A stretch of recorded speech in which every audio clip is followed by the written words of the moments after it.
कोई भी कार्य बिना तप के नहीं किया जा सकता। उदाहरण के तौर पे समझिए, भगवान विष्णु, आप क्या सोच रहे हो, सोए रहते हैं क्या, लेटे रहते हैं? नहीं, वो भी भगवान का ध्यान करते रहते हैं। भगवान भोले बाबा, वो भी तपस्या करते हैं और साधना में हजारों हजारों करोड़ों करोड़ों साल बीत जाते हैं। वो क्या करते हैं? वो भी भगवान का नाम जप करते रहते हैं, तप करते रहते हैं। ब्रह्मा जी क्या करते हैं? वो भी यही करते हैं।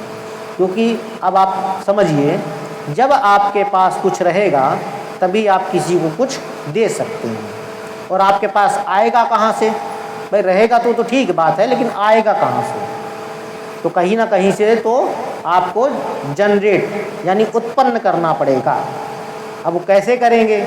या तो आपको दान में मिला हो, या तो आपने मेहनत करके कमाया हो, या तो आपने किसी का हड़पा हो। यही सब रास्ते होते हैं, चोरी की हो, बेईमानी की हो, डकैती की हो, या ईमानदारी से कमाया हो मेहनत करके, या दान में मिला हो, या तपस्या करके मिला हो, तप करके जप करके मिला हो भगवान के द्वारा। तो अब भगवान है, गलत काम तो कर नहीं सकते, तो इसलिए वो तपस्या करते हैं और अपने तपोबल से प्राप्त करते हैं। अब हमसे कोई कहता है पंडित जी प्रणाम, क्या कहता है? पंडित जी प्रणाम, गुरु जी प्रणाम, महाराज जी प्रणाम, अनेक नामों से लोग बुलाते हैं, जिसको जो मन में आया बुला लेता है। हम भी कहते हैं वाह क्या बात है, कितना अच्छा है, धरती पे आए हैं और अलग अलग नामों से बुलाए जा रहे हैं। हमें खुशी भी होती है और थोड़ा कष्ट भी होता है। कष्ट क्यों होता है वो भी बताते हैं, खुशी क्यों होता है वो भी बताते हैं। क्योंकि हर आदमी को अपनी तारीफ प्रशंसा सुन के खुशी होती है, ये ह्यूमन नेचर है। लेकिन जब आपकी कोई प्रशंसा करने लगे तो आप सावधान हो जाइए, क्योंकि प्रशंसा के पीछे कुछ और होता है। ठीक है, तो आप सावधान हो जाइए। और जब कोई आपकी निंदा करे तो खुश हो जाइए, क्योंकि वो आपके पाप बटोर रहा है और आप खूब खुश होइए। वो निंदा करे उसके सामने ऐसा मत क्रिएट कीजिए कि आप हंस रहे हैं, हंसिए मत। भगवान विष्णु की तरफ मन ही मन मुस्कुराते रहिए, उसको पता नहीं चलना चाहिए। पता चलेगा तो गरियाने लगेगा, ये भैया काहे लड्डू फूट रहा है इसको। तो इसलिए मन ही मन खुश होइए, क्योंकि निंदा करने से वो तो आपका पाप बटोर रहा है, आपका पाप कम हो रहा है। तो आप, हर आदमी चाहता है मेरा पाप कम हो, उसके लिए तपस्या करना, दान करना, पुण्य करना, दुनिया भर के कर्म कर लेता है क्यों? पाप कम करने के लिए। और वो आता है दान करके और घर आते ही दूसरा पाप शुरू कर देता है, क्योंकि ये तो सिलसिला चलता रहेगा, कभी पाप कभी पुण्य, कभी पाप कभी पुण्य, ये सिलसिला चलता रहता है। तो जब लोग कहते हैं पंडित जी प्रणाम, तो हम कहते हैं आशीर्वाद। क्या कहते हैं? आशीर्वाद। पुत्रवती भव, सुख सौभाग्य भव, अखंड सौभाग्यवती भव, ऐसे कहते हैं ना। सर्वाबाधा विनुर्मुक्तो धन धान्य सुतान्वित मनुष्यो मत प्रसादेन भविष्यति निसंशय। अरे सब कुछ दे देते हैं मंत्र बोल करके। या तो कहता है पंडित जी ये हमारा काम नहीं हो रहा, थोड़ा आशीर्वाद दे दीजिए, हमारा काम हो जाएगा। तो हम कहते हैं ठीक है, आशीर्वाद आपका काम हो जाए, कह तो दिए। अब उसके कर्मों से तो उसका काम होना नहीं है, उसके कर्मों से उसका काम तो होना नहीं है। अब पंडित जी ने आशीर्वाद दे दिया, उसका काम हो गया। बात को समझने वाली है। अब जो काम हुआ वो कैसे हुआ? पंडित जी के तपोबल के फल के कारण, या जिसने आशीर्वाद दिया उसके तपोबल के फल के कारण। तो जो फल मिला वो पंडित जी कहाँ से अर्जित किए थे? तपस्या किए होंगे, धर्म किए होंगे, पूजा पाठ किए होंगे, तो उन्होंने अपने धर्म का हिस्सा आशीर्वाद स्वरूप उनको दे दिया और उनका काम हो गया। समझने वाली बात है। और दिन भर में कितने लोग कहते हैं पंडित जी प्रणाम, गुरु जी प्रणाम, महाराज जी प्रणाम करते रहते हैं। और हम कहते हैं आयुष्मान भव, पुत्रवती भव, सौभाग्यवती भव, धन संभव, मतलब जो मांगता है सब दे देते हैं उसको। भैया ठीक है, तुम्हारा गाड़ी आ जाएगा, तुम्हारा बंगला बन जाएगा, तुम्हें पुत्री हो जाएगी, तुम्हें पुत्र हो जाएगी, जिसको जो चाहिए वो बोल देते हैं। तो अब पंडित जी क्या करते हैं? अपना बैंक बैलेंस खाली करते रहते हैं। अब भैया जब पंडित जी के पास भी तो कोई लिमिट होगी ना, ऐसा थोड़ी ना कि पंडित जी के पास कुबेर का खजाना रखा हुआ। तो वो क्या करेंगे? अब एक तरफ तो आशीर्वाद देते हैं और दूसरी तरफ जो समझदार पंडित जी होते हैं वो एक चीज़ और बता देते हैं, ठीक है तुम्हारा काम हो जाएगा, लेकिन एक काम करना पड़ेगा। वो क्या काम है? सूर्य देवता को रोज जल चढ़ाइए, भोले बाबा को रोज जल चढ़ाइए, रोज मंदिर आइए, फला चीज़ दान कर दीजिए। क्यों बताते हैं भाई? क्यों बताएंगे? क्योंकि भाई ठीक है, लेके तो जा रहे हो, 100 रुपया ले जा रहे हो, कोई बात नहीं, अरे 10 रुपया हमारे खाते में भी आ जाएगा। क्यों आएगा? अगर तुम मान लो पंडित जी ने कहा तुम 1 लोटा जल चढ़ाओ, भाई 1 साल तुमने जल चढ़ाया 365 दिन, बात समझना, या मान लो 300 दिन चढ़ाया, 65 दिन मान लो आप छुट्टी कर गए, नहीं आए मंदिर, 300 दिन जल चढ़ाया और 300 दिन का 10% कितना होता है? 30। कितना होता है? 30, यानी 3, 1% 3 होगा और 10% 30 होगा। तो पंडित जी को 30 दिन का फल मिल गया। 365 थे ना, 3000 कहाँ से आएंगे? 365 मैं फल की बात कर रहा हूँ। यहाँ मान लीजिए, नहीं, आपने जितना पूजा किया उसका 10% हमारे हिस्से में आएगा, क्योंकि हमने आपको बताया कि ये काम आप कर दीजिए, ठीक है। तो आपने मान लीजिए 1 साल तक लगातार किया, यानी 300 दिन किया, 300 दिन किया, या मान लीजिए आपने 10 ही महीना किया, हम 2 महीना हटा देते हैं, आपने 10 महीने किया, तो 10 महीने में से 1 महीने का फल हमें मिल जाएगा।